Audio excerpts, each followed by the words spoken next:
Honorable fellow members of Parliament, I must also inform the National Assembly that, in an unprecedented manner in our country's history, our eastern neighbor, Ukraine, which is at war, has been blocking oil deliveries on the Friendship oil pipeline from January 27th onwards.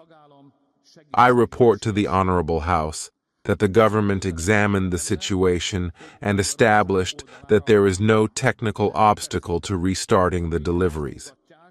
It depends on Ukraine's decision whether it restarts the operation of the pipeline or not. It is becoming increasingly clear that this is open political blackmail. It is widely known that the diplomatic relations between Hungary and Ukraine have reached a low point. The Ukrainians demand that Hungary disconnect from Russian energy, that we give money for Ukraine, and that we support Ukraine's European Union membership.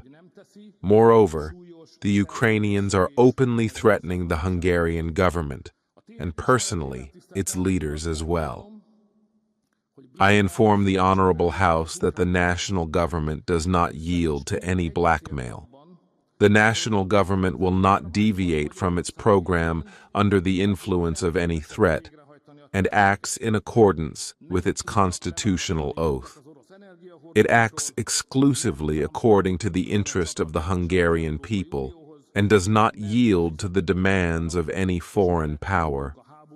We insist on our independence and sovereignty, and we insist on our rights as well. Because the Ukrainian state in 2014 concluded an association agreement with the European Union, of which we are also parties. Under Article 275 of the agreement, Ukraine undertook that the energy transit passing through it, heading to the member states of the European Union, is inviolable. Hungary's oil supply is therefore obligated to be ensured by Ukraine under the EU Association Agreement, and it most certainly cannot be used as a political weapon. What Ukraine is doing now is an open breach of the agreement. We do not accept this, and we insist on our rights. Honorable House, Honorable President, Brussels' behavior in the matter is at least ambiguous. Article 222 of the Treaty on the European Union makes it the duty of the European Union to come to the aid of a member state that has suffered harm from a third party. It would be Brussels' duty to stand on Hungary's side, but it does not do so. The facts show that Brussels, instead of member state Hungary, has taken the side of non-EU Ukraine. Honorable House, it is well known that Hungary's and Brussels' positions are also opposed regarding the war, regarding the financing of Ukraine, and regarding Ukraine's European Union membership. Yet in the current situation, Brussels should represent Hungary's interests. The fact that it does not is a serious breach of contract at Hungary's expense. In light of the facts, Honorable President, I must say that Brussels has entered into an alliance with the Ukrainians. Brussels and Kiev agree that as long as there is a national government at the helm of Hungary, they are unable to carry out their plans. They cannot disconnect us from Russian energy sources. We do not support Ukraine's accession to the European Union. We do not pay Ukraine, and we say no to the war. Honorable House, all this is happening 50 days before the election. Thus, this action is open interference in the Hungarian elections. I have good reason to assume that its purpose is to modify the balance of power according to Brussels and Kiev's intentions. But I would like to remind everyone that in Hungary, on this matter, it will be the Hungarian people who decide.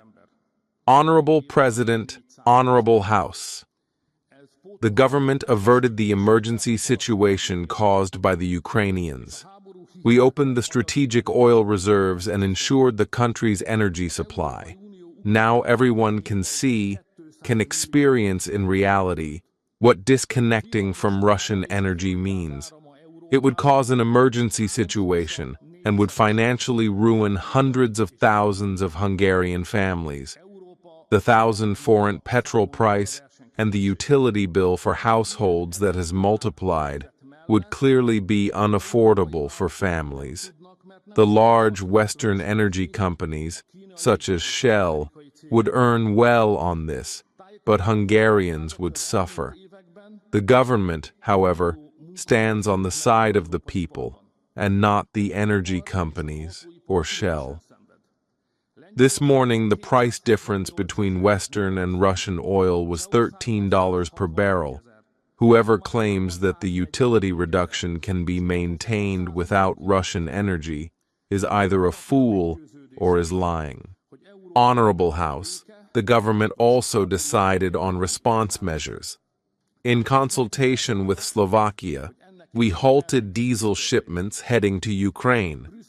Furthermore, the government vetoed the payment of 90 billion euros previously awarded to Ukraine without burdening us in a way that did not affect Hungary's share.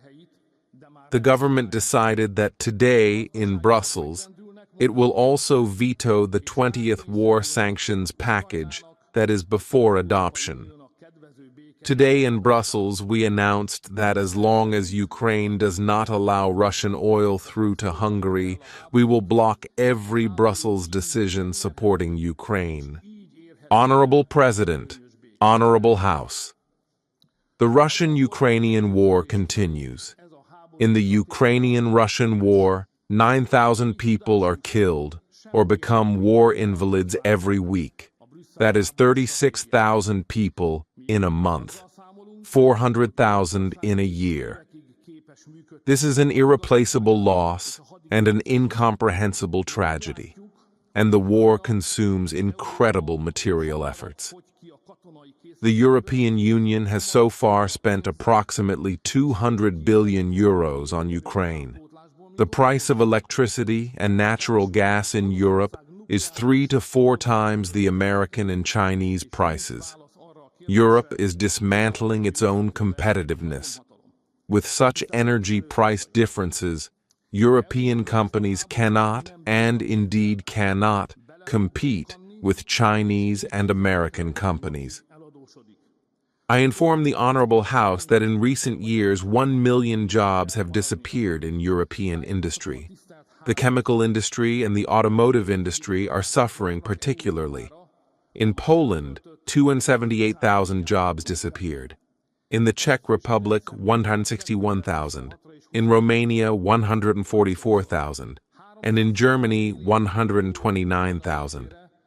Based on all these, I am convinced that the European interest is peace, that is, the earliest possible conclusion of the war. I inform the Honorable House that the exact opposite of this is happening. Brussels openly supports the continuation of the war.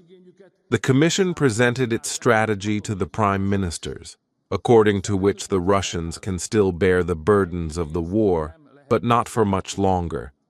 They are economically shaken, says the Commission, and will be forced to accept a peace favorable to Ukraine and the European Union. According to Brussels, as they openly say, the war must therefore continue, because the war can be won this way, and a favorable peace can be achieved this way. Honorable House, the Hungarian government is convinced that this war strategy is mistaken. To our knowledge, no facts support the Brussels war strategy. We reckon that Russia is capable of operating its war economy and war machine for years more. We see that Ukraine and Europe will run out of military stockpiles sooner, will run out of money sooner, and will run out of replaceable manpower reserves sooner than Russia. Moreover, Russia possesses nuclear military means, and there is no answer to the question of how a nuclear power can be defeated. Honorable fellow members of Parliament, Europe cannot bear this war financially. It will be crippled by it and will be indebted up to its neck for decades.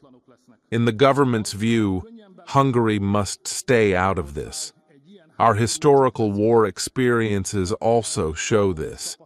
Therefore, I respectfully ask the House, I ask the Honorable President of the National Assembly to support the government in keeping Hungary outside the war and in defending against its security and financial consequences.